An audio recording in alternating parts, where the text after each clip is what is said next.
pour ce journal Coupe d'Afrique des Nations Guinée équatoriale 2015. Ouf, un grand ouf. Les dieux du stade sauvent les Aigles du Mali. Ils sont qualifiés cet après-midi 2-0 face au Fennec d'Algérie en déplacement ici à Bamako. Mesdames et messieurs, bonsoir, bienvenue dans ce journal. Une fois n'est pas coutume, nous ouvrons ce journal par cette bonne prestation des Aigles cet après-midi face au Fennec d'Algérie dans le dernier virage des éliminatoires de la Coupe d'Afrique des Nations Guinée équatoriale 2015. Les Aigles du Mali sont donc qualifiés pour la phase finale. Le Malawi a fait match nul 0-0 face à l'Éthiopie, c'était à Addis Abeba. Retour sur la qualification des Aigles ici à Bamako avec Aldjouma Tina.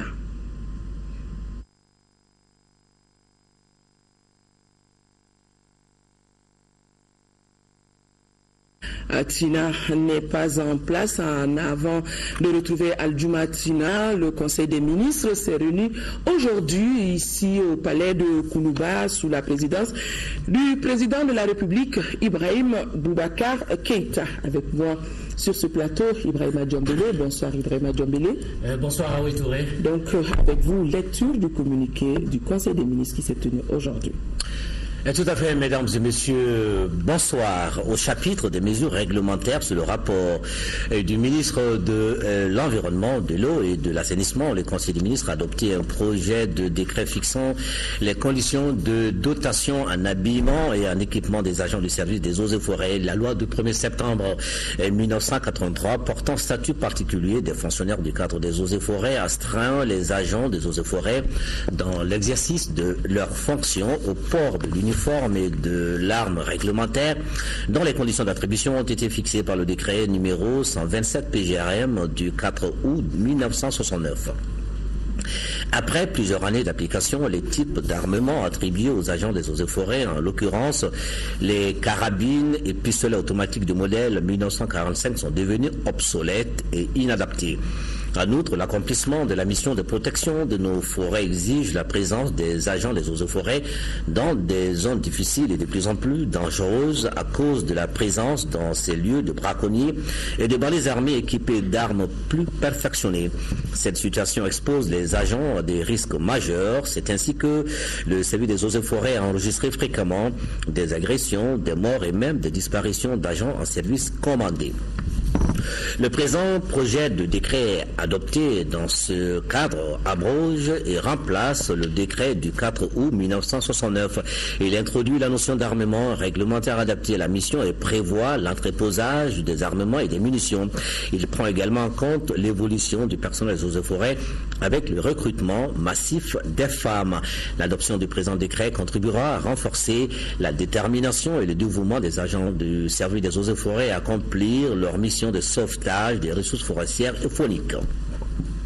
Sur le rapport du ministre de la Culture, le Conseil des ministres a adopté un projet de décret portant classement du site de la mosquée de Kankoumoussa dans le patrimoine culturel national. 2. Un projet de décret portant classement du site de l'église de Mandiakoui dans le patrimoine culturel national. 3. Un projet de décret portant classement du site historique du traité de Nango dans le patrimoine culturel national.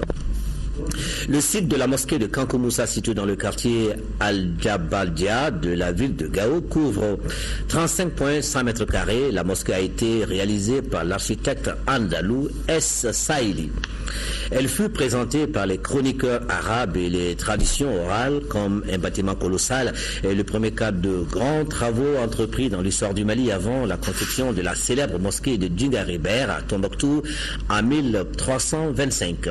De 1950 à 1996 et en 2003, des fouilles archéologiques réalisées ont révélé la présence de structures en briques cuites, d'objets exotiques et d'un important mobilier archéologique attestant la richesse de Gao et son rôle de métropole de commerce transsaharien entre le 7e et la fin du 16e siècle.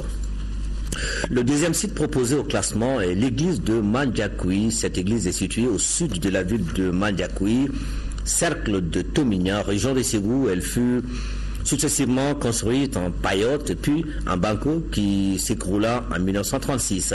Construite pour la 4e fois entre mars 1956 et septembre 1958, l'église de Mandiakou est un bâtiment de forme rectangulaire édifié sur un espace de 57,60 mètres de long sur 32 mètres de large. Imposant de par sa surface bâtie et sa fondation, l'édifice est construit en pierre blanche. Sa façade principale est ornée de 2 tours de 30 mètres de haut, séparées par une croix faciale haute de 16 mètres. L'architecture de l'église est de style néo-soudanais. Le 3e site à classer est le site historique du traité de Nango. Ce site est situé dans le village de Nango, dans la commune rurale du même nom, située au sud-ouest de la ville de Ségou. Le village de Nango est l'un des plus célèbres lieux de mémoire de notre pays. C'est dans ce village qu'a été signé entre Amadou Sékou Tall et les colonisateurs français le traité de la libre navigation du Niger le 10 novembre 1881. Le classement dans le patrimoine culturel national de ces biens culturels matériels d'une grande importance historique vise à leur assurer une meilleure protection. C'est ainsi qu'il impose des servitudes aux propriétaires ou occupants des dits biens dans leurs droits d'utilisation ou de disposition, interdit tous travaux de restauration ou de modification en toute liberté sans le consentement de l'autorité compétente. Ce classement contribue notamment à renforcer la protection de la délimitation, le bornage et la création des zones tampons, renforcer la cohésion sociale, la paix et le dialogue des cultures, impliquer les collectivités locales dans la gestion des biens culturels pour renforcer les capacités des populations et créer des revenus, favoriser l'essor d'un tourisme culturel durable, source de promotion de l'économie locale, et développer la formation universitaire et la recherche pluridisciplinaire dans les domaines de l'archéologie, l'histoire, l'anthropologie et la muséologie. Au chapitre des mesures individuelles, le Conseil des ministres a procédé aux nominations suivantes. Au titre du ministère de l'Environnement, de l'Eau et de l'Assainissement, conseiller technique, M. Amadou Alassi Diko, professeur d'enseignement supérieur. Directeur général de l'Agence de l'Environnement et du Développement durable, M. Aboubakar Diabaté, ingénieur d'agriculture et du génie rural. Au titre du ministère de la Santé et de l'Hygiène publique, directeur général de l'hôpital Gabriel Touré, M. Kassoum Mamourou Sanogo, médecin. Directeur général de l'hôpital du Pongier, M. Mamadi Sissoko, inspecteur des services économiques. Directeur général de l'hôpital Fousséni Daoud de Kaï, M. Toumani Konaré, médecin. Au titre du ministère de l'industrie et de la promotion des investissements, directeur général de l'agence pour la promotion des investissements au Mali, API Mali, M. Moussa Ismaïla Touré. Il est gestionnaire à Ouitouré.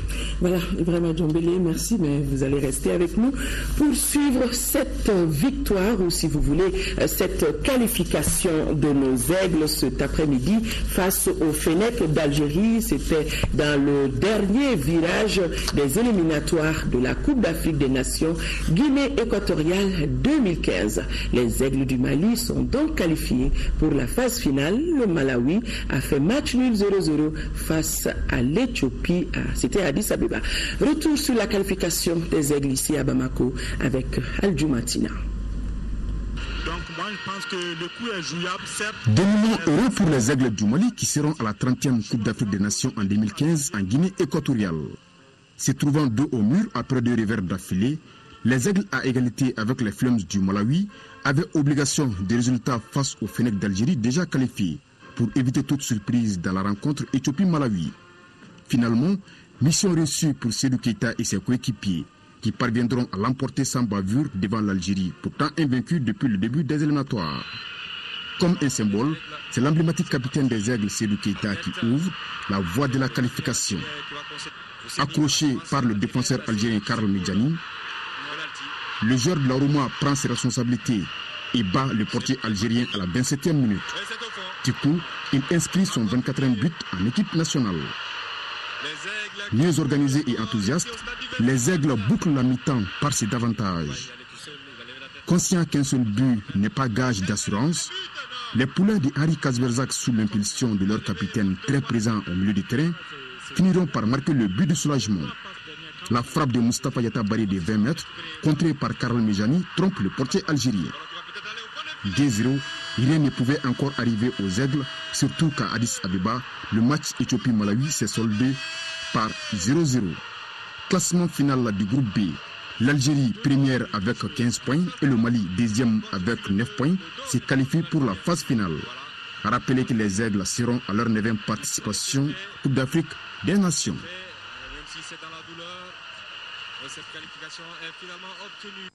En tout cas, c'est bien de se qualifier pour cette phase finale de la Coupe d'Afrique des Nations de football, mais nous attendons plus, pourquoi pas la Coupe gagnée, la Coupe et nous la ramener ici au Mali.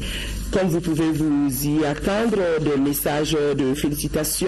Le ministre des Sports informe l'opinion publique nationale qu'à l'issue du dernier match de qualification pour la Coupe d'Afrique des Nations Guinée équatoriale 2015, les Aigles du Mali, qui se sont imposés 2-0 contre les Fennecs d'Algérie, sont qualifiés pour la phase finale prévue du 17 janvier au 8 février 2015. À cette occasion, le ministre des au nom du président de la République, du gouvernement et du mouvement sportif national leur adresse sa reconnaissance et ses chaleureuses félicitations pour cette belle victoire qui est une fierté pour le mouvement sportif national, mais aussi un honneur pour le Mali. En outre, le ministre des Sports remercie le public sportif pour son fair play et son inconditionnel accompagnement. Pour compléter cette rubrique, l'Union pour la République et la démocratie, URD, adresse ses félicitations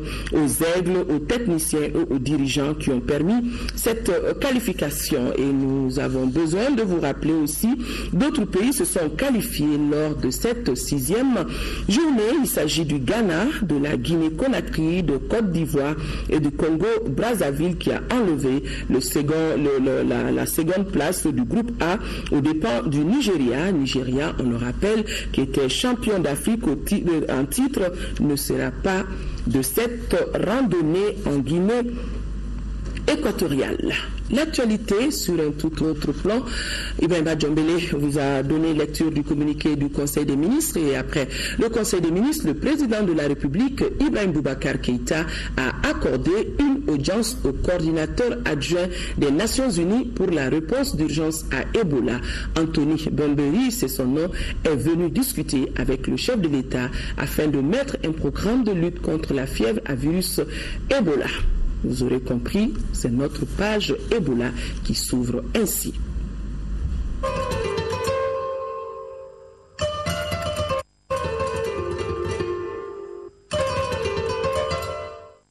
Voilà, le coordinateur adjoint des Nations Unies est au micro de Garibou Pérou. Il a été reçu par le président de la République où ils ont parlé de cette maladie à virus Ebola. La maladie d'Ebola est une crise avec une urgence. Maintenant, en Mali, c'est possible d'arrêter la crise, de mettre en fin la crise. Il faut que les partenaires du gouvernement mettent en place encore plus de capacités pour aider le gouvernement, pour assurer que s'il y a un cas d'exportation qui arrive ici à Mali, que toutes les capacités nécessaires sont en place pour immédiatement réagir. Et nous sommes venus ici pour discuter avec les autorités et d'écouter le président, le chef d'État, comment les Nations Unies et comment UNMIR peut aider le gouvernement. Nous vous le disions depuis hier, du nouveau à la cité administrative dans la lutte engagée par nos autorités contre la fièvre à virus Ebola. À l'entrée de la cité administrative, les militaires prennent obligatoirement la température de chaque visiteur, une mesure préventive saluée et encouragée par les populations. Nyanya Aliou Traoré est allé voir de visu. L'arrêt est obligatoire. Ce n'est pas pour le contrôle d'identité, mais plutôt le contrôle médical. Ici, à l'entrée de la cité administrative, l'une des mesures prises par la primature pour lutter contre la fièvre hémorragique à virus Ebola, c'est la prise de température. Je contrôle la température des éléments qui rentrent. C'est des mesures de précaution pour la lutte contre la fièvre hémorragique à virus Ebola.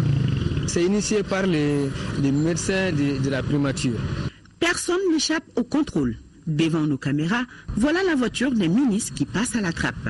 La mesure qui est là, prendre la température à l'entrée. Ne nous gêne nullement pas, je pense que c'est obligatoire et tout le monde doit s'y soumettre. C'est plus que nécessaire. L'opération a débuté depuis lundi et aucun cas n'a été détecté jusqu'ici. On a fait retourner à peu près 4 éléments pour des fièvres qui étaient supérieures à la normale, donc d'aller se faire consulter. Il n'est pas dit que ces éléments ont le virus Ebola. La fièvre étant un élément capital pour le virus Ebola, on a fait savoir qu'ils peuvent avoir d'autres facteurs d'élévation de la fièvre. Les travailleurs de la cité accueillent bien la mesure et encouragent les autorités. Je pense que c'est nécessaire. C'est bien, c'est pour notre santé quand même. C'est bien. Ebola est une maladie qui est très dangereuse, donc il faut lutter pour ça. Nous, les fonctionnaires, chaque matin, à l'entrée même de la cité, on fait l'appareil pour voir notre état. Donc ça, quand même, j'utilise beaucoup l'État pour ça. Autre mesure prise au sein de la cité, le matériel de lavage des mains implanté pratiquement devant tous les ministères. Je suis en train de me rendre propre les mains parce qu'il y a un virus Ebola. Et c'est pour se rendre plus propre, quoi. S'il faut lutter contre ça, si ça peut nous protéger, il n'y a pas de problème. Ces mesures préventives, il faut le noter, sont aujourd'hui à l'actif de beaucoup de directions du pays.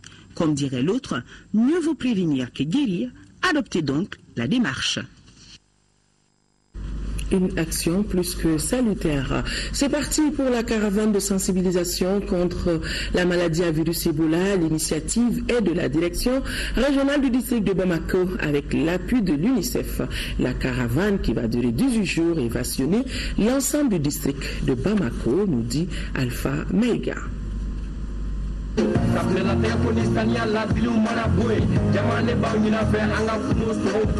Divertir pour éduquer, c'est là tout le sens de la combinaison de ces notes musicales.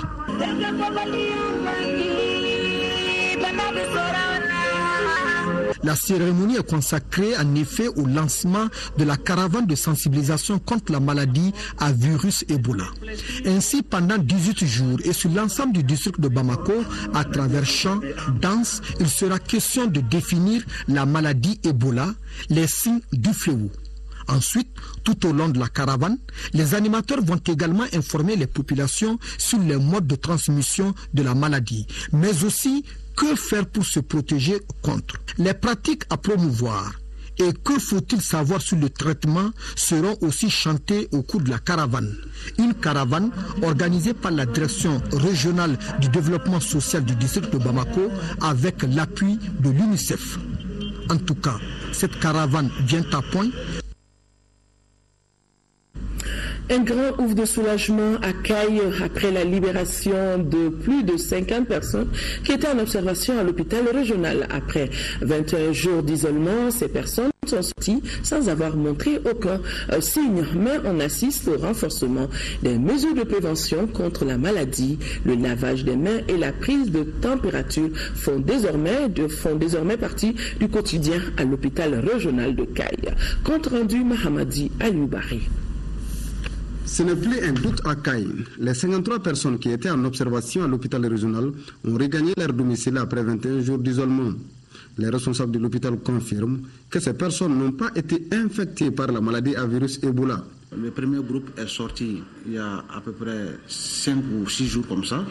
Et le dernier groupe est sorti le dimanche dernier.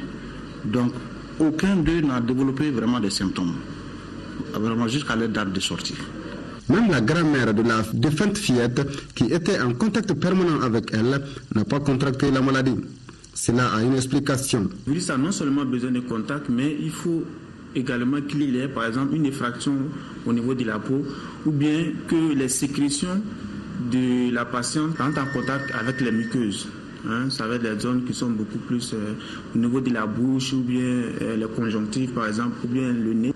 pour que la contamination soit beaucoup plus effective. Au niveau de l'hôpital, des sessions de formation des agents ont été organisées pour prévenir la maladie.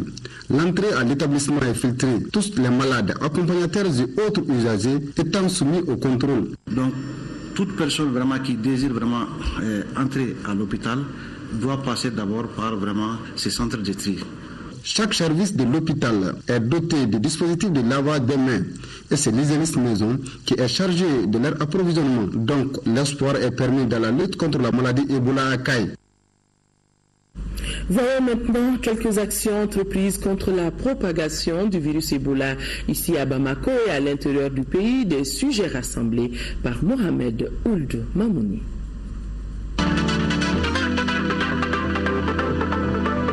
Ici, à Bamako, la tribune Jeunes pour le droit au Mali lève la voix pour une large sensibilisation de la jeunesse sur la maladie à virus Ebola. C'était à l'occasion d'une session de sensibilisation sur l'épidémie. Les échanges pilotés par les agents de l'UNICEF se sont déroulés à la Cité des enfants de Bamako. Les organisateurs ont insisté sur l'un des meilleurs moyens de prévention contre cette maladie, à savoir le respect des mesures d'hygiène. À Djema, dans la région de Kayes, on a tenu une assemblée générale sur la fièvre à virus Ebola. Dans cette localité, les autorités administratives, la société civile et les leaders religieux coutumiers se donnent la main pour renforcer les mesures de prévention. C'est là face à la menace du virus Ebola. Outre l'adoption d'un plan d'action, ils ont recommandé la dotation des écoles et services techniques en kit de lavage des mains au savon et la formation des agents de santé, entre autres. La vigilance reste de mise dans la région de Sikasso face à la menace de la maladie à virus Ebola. C'est pourquoi le comité régional d'épidémiologie multiplie les rencontres. La réunion du jour vise à faire le point de la mise en œuvre du plan de contingence régionale et de suivi de la prévention. La rencontre était présidée par le gouverneur de la région de Sikasso. À Mopti, la direction régionale de la santé de la 5e région organise du 17 au 19 de ce mois une formation des formateurs des districts sanitaires de la région et de l'hôpital Sominé Dolo de Mopti. Cette initiative est appuyée par l'Organisation mondiale de la santé OMS. La formation portera sur la prévention et le contrôle des infections en milieu de soins dans le cadre de la crise Ebola. Et enfin, à Tombouctou, la sensibilisation sur les mesures de prévention de la maladie à virus Ebola ne faiblit pas. Une rencontre d'information et de sensibilisation sur la maladie vient d'être organisée à l'intention des forces armées et de sécurité de la région de Tombouctou. L'objectif est d'informer les porteurs d'uniformes sur les différents moyens de lutte contre Ebola et comment observer les mesures d'hygiène.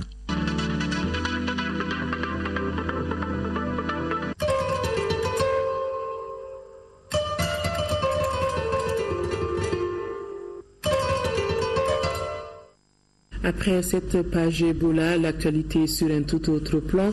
Le Premier ministre, chef du gouvernement, Moussa Mara, a reçu en audience l'ambassadeur d'Espagne dans notre pays entre les deux personnalités. Il a été question de la relation bilatérale, et des efforts de stabilisation de notre pays. Angel Lozada, je le prononce bien, ambassadeur d'Espagne dans notre pays, donne des détails. Il est au micro de Youssouf Diakité. Nous avons parlé un peu des relations bilatérales en général, de l'état excellent dans lequel elles se trouvent actuellement. Nous avons également vu comment est la situation, les pourparlers qu'il y a actuellement, qui sont en cours. Et nous avons fait une évaluation générale de la situation dans la région et de nos pays respectifs. Également le compromis de mon pays et de votre pays pour que les relations bilatérales soient fortes, soient amicales, et en plus qu'elle évolue dans le sens que nous voulons tous.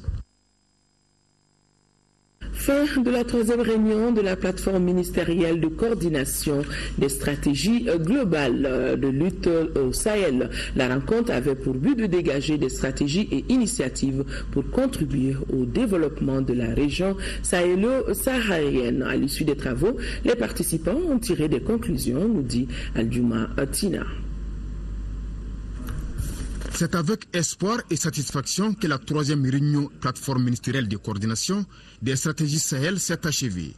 La rencontre a permis aux participants venus de divers horizons de passer en revue le développement intervenu dans la région du Sahel depuis la 2e réunion de la plateforme ministérielle et de procéder à des échanges fructueux sur les stratégies et initiatives pour le Sahel. À la fin des travaux, plusieurs conclusions ont été tirées. Les participants ont exprimé leur profonde préoccupation face à la persistance de la menace du terrorisme et d'autres formes de criminalité dans la région sahélo-saharienne. Les participants ont exprimé leur vive préoccupation face à la propagation de la maladie à virus Ebola qui menace toute l'Afrique de l'Ouest et le Sahel. Ils ont invité les États de la région et leurs partenaires à renforcer et coordonner leurs efforts en vue d'endiguer et d'éradiquer cette épidémie.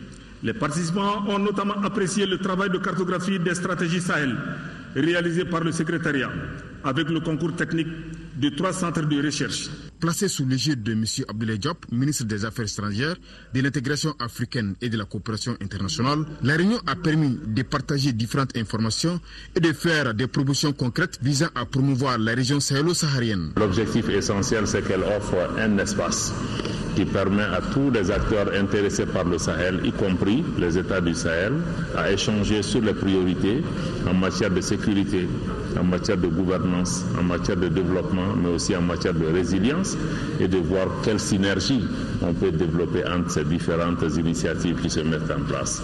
Donc la plateforme justement offre cet espace où l'ensemble des initiatives, des visions, des stratégies et des programmes qui sont développés en destination du Sahel sont versés dans la plateforme. Les participants ont convenu de se réunir à nouveau dans 6 mois à Bamako.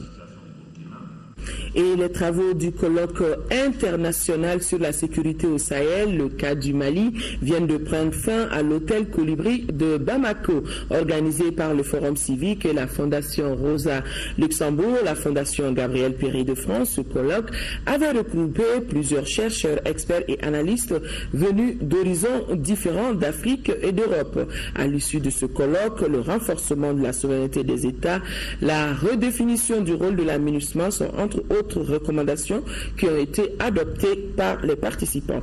Notre reporter Mahamadou Doumbia reviendra plus en détail dans nos éditions de demain. Fin au Centre international de conférence de Bamako des travaux de l'atelier de restitution des documents de paix élaborés par la médiation internationale. Les représentants des communautés maliennes ont approuvé le contenu du document après l'avoir corrigé et amélioré en certaines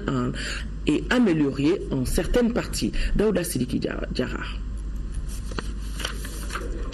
À travers des observations et des amendements, le document soumis à l'approbation des participants à cet atelier a été amélioré.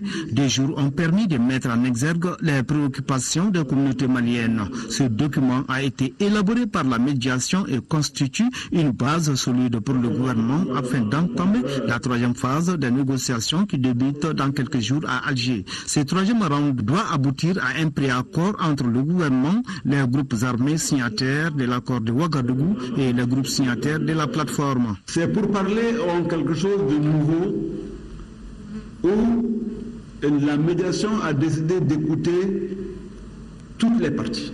Et ce document qu'ils ont produit est une synthèse des écoutes.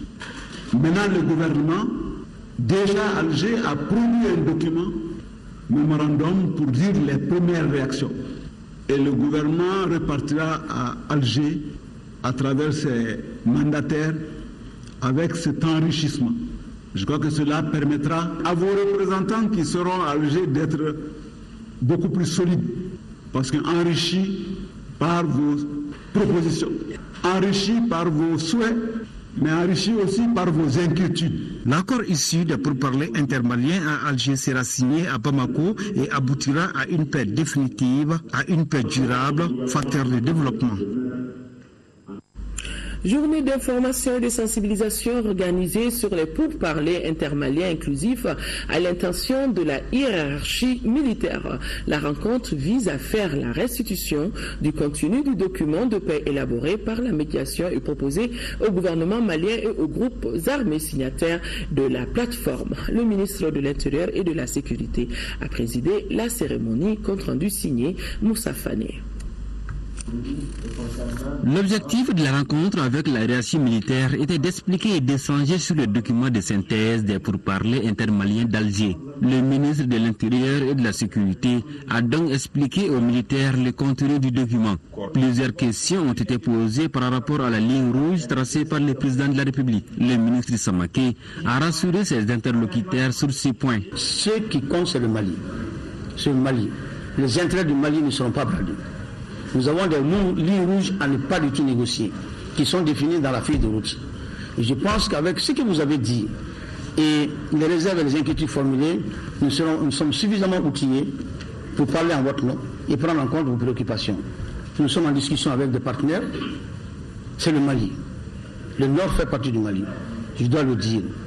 Et quand on va en discussion, il faut se dire qu'il faut être ouvert. Pour les forces armées et de sécurité, le document en question constitue une bonne base pour la conduite des négociations dont l'accord final sera signé en terres maliennes. À la veille de la reprise donc des pourparlers intermaliens d'Alger, le haut représentant du chef de l'État pour le dialogue inclusif intermalien a adressé et a livré un message à l'ensemble des Maliens. Il est au micro de Lamine Keïta. En effet, dans quelques jours, s'ouvrira en Algérie une des dernières séquences des pourparlers intermaliens dans la perspective de la conclusion d'un accord de paix. Je saisis cette occasion pour rappeler que la mission dont j'ai été investi par M. le Président de la République me conduit non pas à être un négociateur, mais à chercher à concilier les points de vue, à rapprocher les points de vue, à aller vers des consensus et dans l'intérêt supérieur du peuple du Mali. Alors, c'est vous dire que les débats qui se sont déjà instaurés et ceux qui vont se poursuivre mettent face à face des Maliens et rien que des Maliens. C'est ce qui explique pourquoi nous tenons à rappeler qu'il s'agit de pourparlers intermaliens. Alors, ce faisant, nous leur disons que l'espoir des populations est grand, l'espoir d'une paix véritable. Mais cela suppose de leur part, de la part des partis en négociation, à savoir le gouvernement du Mali et les mouvements armés, cela suppose beaucoup de patience, beaucoup de respect des uns pour les autres. L'objectif vers lequel les partis doivent cheminer, ce n'est rien d'autre que de restaurer la paix, la stabilité et la sécurité dans notre pays. Alors, nous souhaitons vivement qu'il puisse permettre aujourd'hui à des milliers de Maliens, à la faveur de la paix, de renouer avec un passé de concorde, un passé d'entente, un passé de solidarité.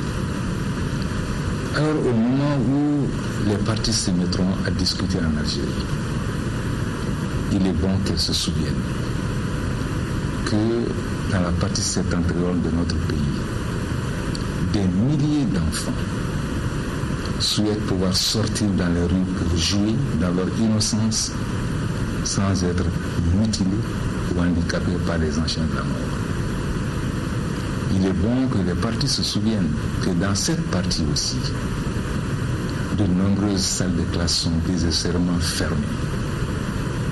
Et les enfants n'ont aucun espoir aujourd'hui de bénéficier des lumières du savoir.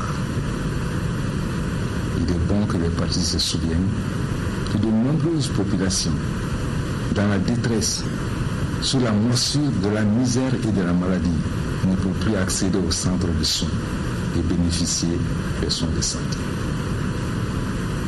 Je souhaite également que les partis se souviennent que de nombreuses populations ont quitté leur domicile, se sont réfugiés dans les pays voisins ces populations ont hâte de retourner sur la terre de leurs ancêtres, la terre qui les a vus naître.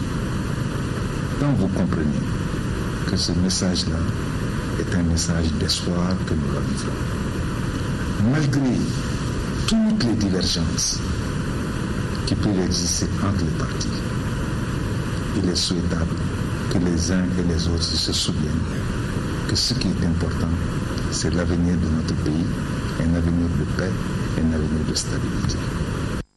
Les pourparlers vont donc débuter demain à Alger et le ministre des Affaires étrangères, de l'intégration africaine et de la coopération internationale, médiateur en chef de la délégation gouvernementale, a quitté Bamako cet après-midi pour Alger. En plus du ministre Abdoulaye Diop, font partie de cette délégation le haut représentant du président de la République, l'ancien premier ministre qu'on vient de suivre d'ailleurs, le premier ministre Modibo Keïta, des ministres, celui de la sécurité intérieure, le général Sada Samake, le ministre de la réconciliation nationale, Zahabi Ould Sidi Mohamed, le ministre de la solidarité, de l'action humanitaire et de la reconstruction des régions du Nord, Amadou Konaté, le ministre de la décentralisation et de la ville, Ousmane Sy, et plusieurs experts. La délégation gouvernementale prendra part à la troisième phase des pourparlers et le gouvernement de la République du Mali saisit l'occasion pour réaffirmer sa ferme détermination pour parvenir à un accord de paix durable, global et définitif, conformément à la volonté clairement affirmée du président de la République et chef de l'État, Ibrahim Boubacar Keïta. Les États-Unis vont appuyer le Mali dans la lutte, dans le cadre de la lutte contre Ebola. C'est l'assurance donnée par le président américain Barack Obama. Il a dit hier au nouvel ambassadeur du Mali aux États-Unis, Tchena, l'ancien ministre des Finances, Tchena Koulibaly, qui a eu l'occasion de lui présenter ses lettres de créance. L'ancien ministre de l'Économie et des Finances commence ainsi sa carrière diplomatique avec comme objectif le renforcement de la coopération bilatérale entre le Mali et les États-Unis. Salif Sanogo depuis la Maison-Blanche. À 62 ans, Tchena Koulibaly devient le 16e plénipotentiaire du Mali aux États-Unis. Plus jeune ministre de l'économie du Mali dans les années 80, à seulement 36 ans, cet agroéconomiste formé au Canada et dans l'État de l'Indiana aux États-Unis aura eu une carrière bien remplie. Conseiller technique au ministère de l'élevage et à la mission de restructuration du secteur coton, il aura été PDG de la CMDT avant de retrouver le ministère de l'économie et des finances pour la seconde fois en avril 2012.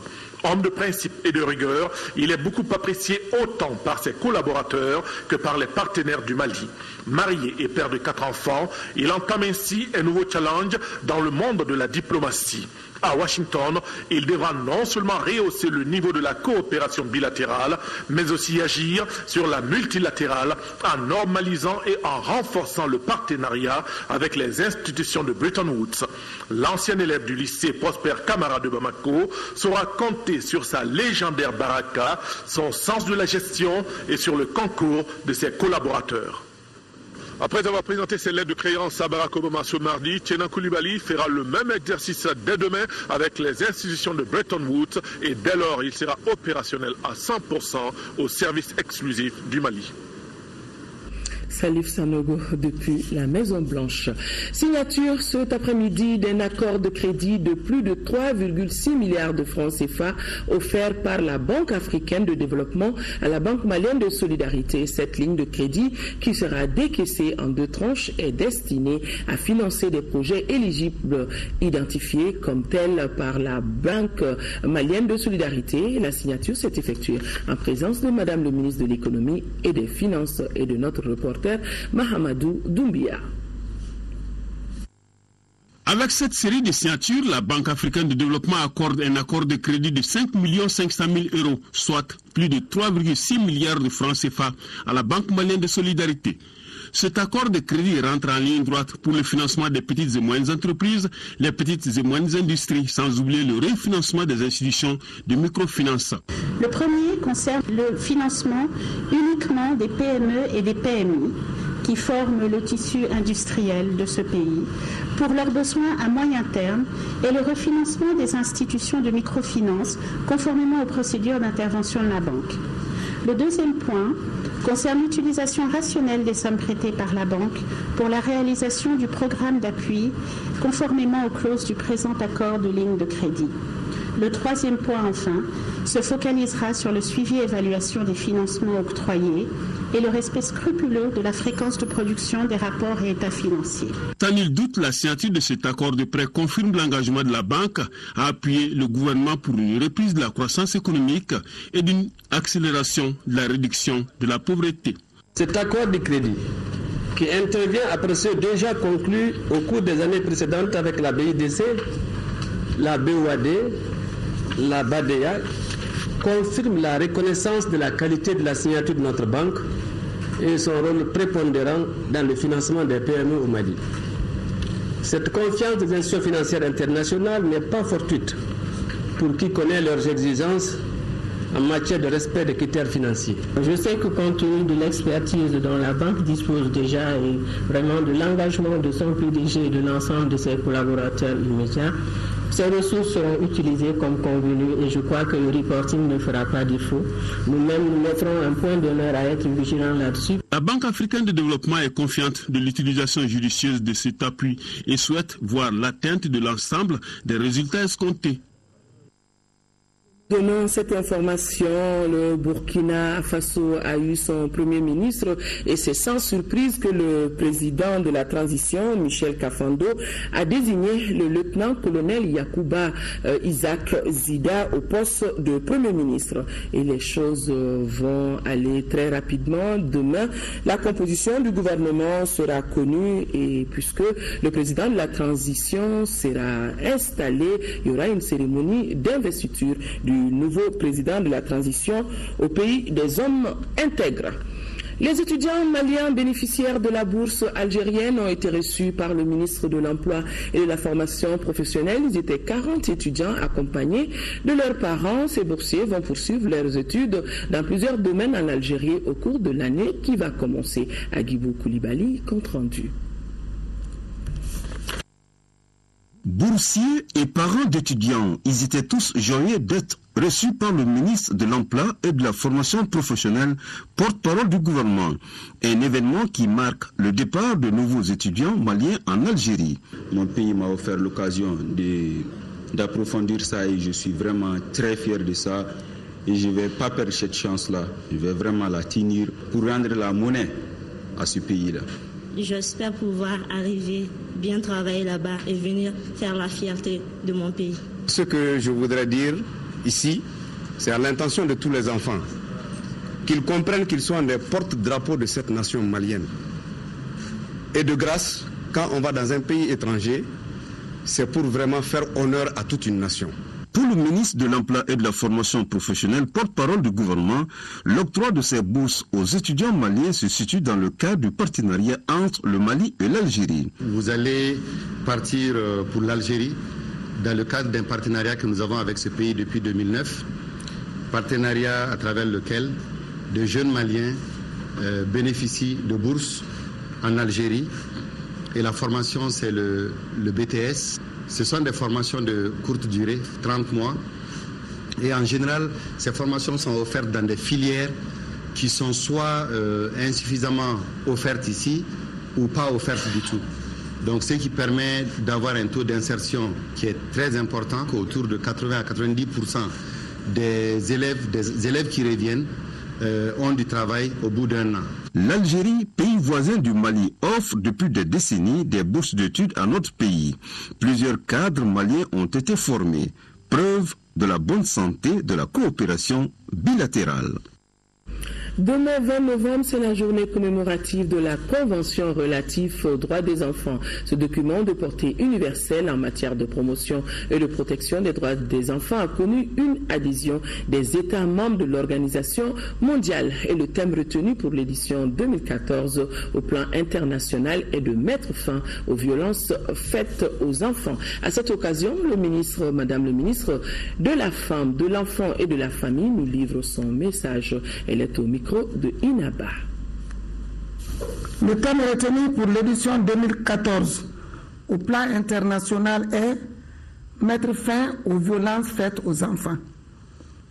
Au plan national, mon département, en concertation avec les acteurs de la promotion de l'enfant, a décidé de contextualiser l'événement en le célébrant autour du thème pour une réponse concertée en faveur des enfants touchés par les conflits armés. Le choix de ce thème est motivé par l'urgence à poursuivre la réflexion pour développer et faire asseoir des stratégies efficaces, coordonnées et partagées, susceptibles d'apporter des réponses idoines dans la prise en charge des milliers d'enfants affectés par la crise sécuritaire que notre pays a connue. La célébration du 25e anniversaire de la CDE coïncide également avec l'adoption en Conseil des ministres du 16 juillet dernier de la politique nationale de promotion et de protection de l'enfant. Ce document majeur est assorti d'un plan d'action qui sera mis en œuvre sur les 5 prochaines années. Il sera la directive nationale pour tous les intervenants dans le domaine de la protection de l'enfant. En cela, mon département conduira dans les semaines à venir une table ronde des bailleurs de fonds pour soutenir le financement du dit plan d'action. L'ONG AMEDD a organisé une rencontre des experts venus de l'Union européenne, de Colombie et d'Afrique pour discuter et valider l'approche du projet d'investissement en agriculture intelligente face au changement climatique. Ce nouveau concept d'agriculture intelligente sera appliqué au contexte malien dans le futur, nous dit Mariam Sagara. Dans un futur immédiat, l'agriculture va braver le changement climatique de façon intelligente, un concept que les acteurs clés vont renforcer au cours de cette rencontre. L'agriculture intelligente face au climat est une approche qui doit prendre en compte la dimension changement climatique dans toutes les pratiques de production agricole. Et l'agriculture intelligente face au climat, en plus d'améliorer la productivité agricole, vise également à renforcer la résilience des bénéficiaires. Cette innovation agricole mérite et demande des échanges pour renforcer les mesures prises pour faire face aux aléas climatiques. Notre rôle est de pouvoir identifier tous les acteurs, qui soient des clients ou des acteurs qui sont des chercheurs ou des acteurs qui sont des experts des pratiques. Mettre ces acteurs ensemble pour regarder en fait chaque pratique agricole, si cette pratique agricole permet la productivité, la résilience et l'atténuation des effets du changement climatique. C'est l'ADD, l'Agence de l'environnement et du développement durable, qui s'occupe de tous les problèmes de changement climatique au Mali. Donc c'est une structure transversale qui parle au nom du Mali de tout ce qui est changement climatique avec toutes les autres structures. Cet exercice collectif a déjà donné des résultats positifs dans le cadre du développement agricole à l'échelle mondiale, ce qui encourage les experts dans la recherche des actions favorables à l'agriculture intelligente. 60 millions de francs CFA, c'est le coût global d'un système d'adduction d'eau sous mer qui vient d'être inauguré à Bankoni, Djanguiné-Bougou. Cette réalisation est le fruit de la coopération entre le Mali et la France à travers la Fondation Veolia. L'ouvrage, qui comprend un château d'eau et 3 bornes fontaines, doit permettre aux populations concernées d'accéder facilement à l'eau potable. Batraoré était présent. L'inauguration de cette adduction d'eau sommaire à Bankoni Djanguiné-Bougou résout partiellement la pénurie d'eau que vivent les populations de cette localité. Ces installations, fruits de la coopération entre la Fondation Veolia de France et le Mali, ont été réalisées à 60 millions de francs CFA.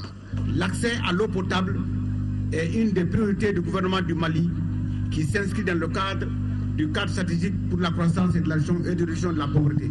Ces travaux qui font l'objet de notre rencontre comprennent un château d'eau métallique de 25 mètres cubes, un local technique, l'équipement du forage existant, un réseau de 597 mètres et enfin 3 bornes fontaines publiques. Le délégué général de la Fondation Riola estime que la dotation de cette population en système d'adduction d'eau répond à une urgence. Cette inauguration montre l'attachement profond de la Fondation Veolia au Mali.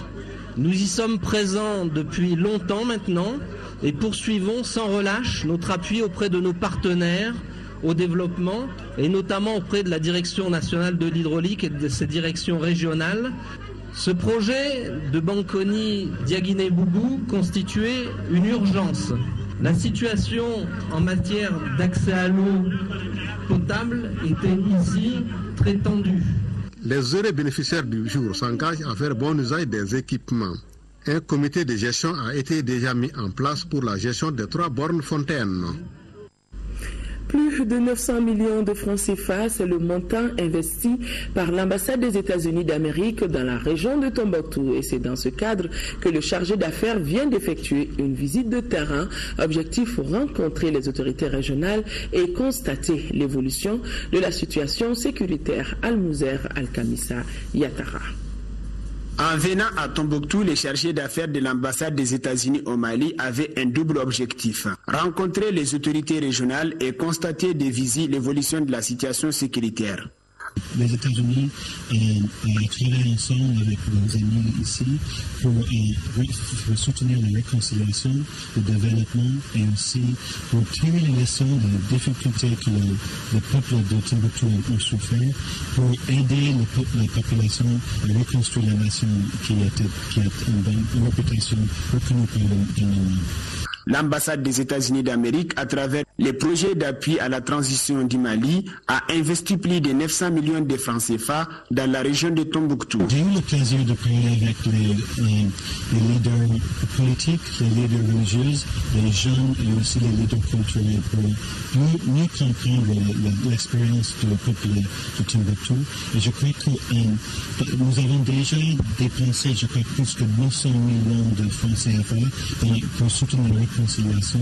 Nous allons continuer à travailler, à aider les Maliens à achever leur objectif d'un pays réconcilié. L'hôte du jour a pu apprécier le courage des populations et leur engagement en faveur de la paix.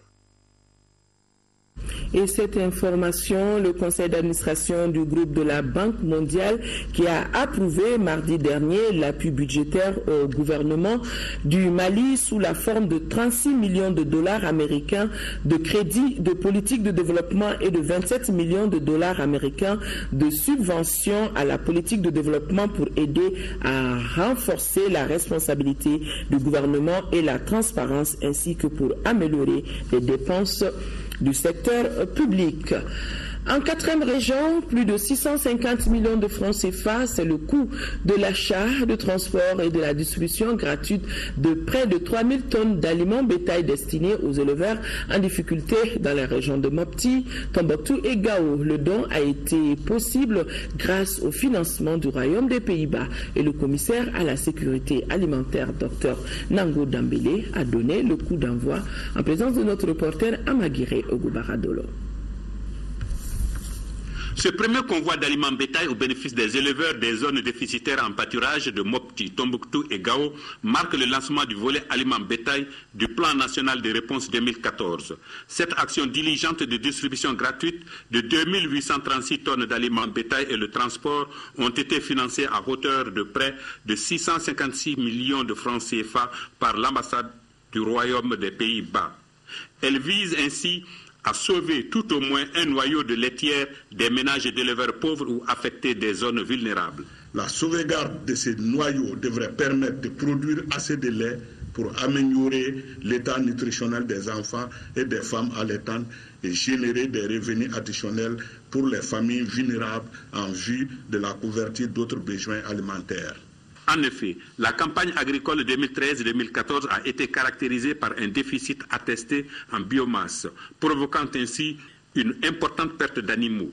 Cette situation a été confirmée par une mission conjointe de suivi et d'évaluation des actions d'atténuation de réponse liées aux difficultés alimentaires et nutritionnelles des couches vulnérables qui a sillonné les régions de Kaï, Koulikoro, Ségou, Mopti, Tombouctou et Gao. Le commissaire à la sécurité alimentaire a remis les attestations de transport et assisté au départ du premier convoi. Mémoire de la République, c'est le titre d'une exposition photo qui a été inaugurée lundi dernier à la faculté des lettres, langues et sciences du langage de Bamako. Elle trace le parcours de la Chine de 1949 à nos jours. L'exposition est initiée par l'association Mali-Chine en collaboration avec l'université de Bamako dans le cadre des festivités commémoratives du 65e anniversaire de la République populaire de Chine. Modibo Soirée a assisté au vernissage et voici son compte rendu. Cette exposition de photographie évoque de véritables moments inoubliables de l'histoire de la Chine de 1949 à maintenant.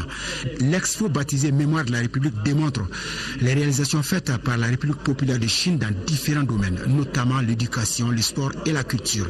Le choix de l'université de Bamako pour exposer ces photographies a tout son sens. Notre ambition est d'intéresser nos jeunes à connaître l'histoire de la Chine, l'histoire, la culture, la langue de la Chine. Et c'est pourquoi nous, ici, nous souhaitons vivement l'installation ici dans la faculté des lettres, des langues et des sciences du langage d'un institut Confucius qui nous permettra de connaître davantage l'histoire de la Chine. Ici, dans cette salle de conférence de la faculté des lettres, langues et des sciences du langage, plus de 100 œuvres sont exposées. Des photos en noir et blanc, parfois en couleur, des clichés qui nous rappellent le développement socio-économique et culturel de la Chine. Certaines œuvres évoquent aussi des souvenirs politiques de ces grands pays et amis du Mali. La jeunesse joue un rôle extrêmement important dans la transmission de l'amitié traditionnelle entre les deux pays. Les jeunes seront aussi les principaux acteurs et promoteurs de la coopération sino-malienne. Une exposition tenue dans un camp universitaire attire le plus d'étudiants comme visiteurs qui seront les futurs porteurs de notre amitié profonde et contribueront au développement de notre coopération. À l'issue du vernissage, le chargé d'affaires de l'ambassade de Chine au Mali a exhorté la jeunesse et surtout les étudiants à visiter cette exposition pour mieux comprendre l'histoire chinoise. L'expo est ouverte au public jusqu'au 29 décembre 2014 à la faculté des lettres et langues à Badalabougou. Le président du Comité national de l'égal accès aux médias d'État invite le candidat Issa Zerbo de l'ADEMA PSG à se présenter au siège de l'organe demain 20 novembre pour l'enregistrement de son message de campagne et cela à partir de 9h. Après ce journal, vous pourrez suivre le message de campagne du candidat de l'URD. Mesdames et messieurs, avant de refermer définitivement ce journal, nous vous rappelons la bonne information du jour avec cette qualification cet après-midi des Aigles ici à Bamako face au Fennec d'Algérie dans le cadre du dernier virage des éliminatoires de la Coupe d'Afrique des Nations Guinée équatoriale 2015. Les Aigles du Mali sont donc qualifiés pour la phase finale. Et c'est suite à cela, l'association des journalistes sportifs du Mali, AJCM, félicite les Aigles du Mali pour leur brillante qualification à la phase finale de cette CAN 2015 prévue en Guinée équatoriale. Par la même occasion, l'AJSM remercie le ministère des Sports, le Comité national olympique et sportif du Mali, la Fédération malienne de football, les supporters des Aigles et l'ensemble de la presse sportive. Félicitations donc aux Aigles et nous allons continuer de rêver en compagnie de Seydou Keita et de ses autres coéquipiers pour le trophée continental 2015 en Guinée équatoriale. Voilà, mesdames et messieurs, c'est donc tout pour ce journal. Merci de l'avoir suivi. Mohamed Touré pour les éditions de 10h, 13h et Inch'Allah, je me ferai le plaisir d'être là pour les éditions de la soirée. Au revoir.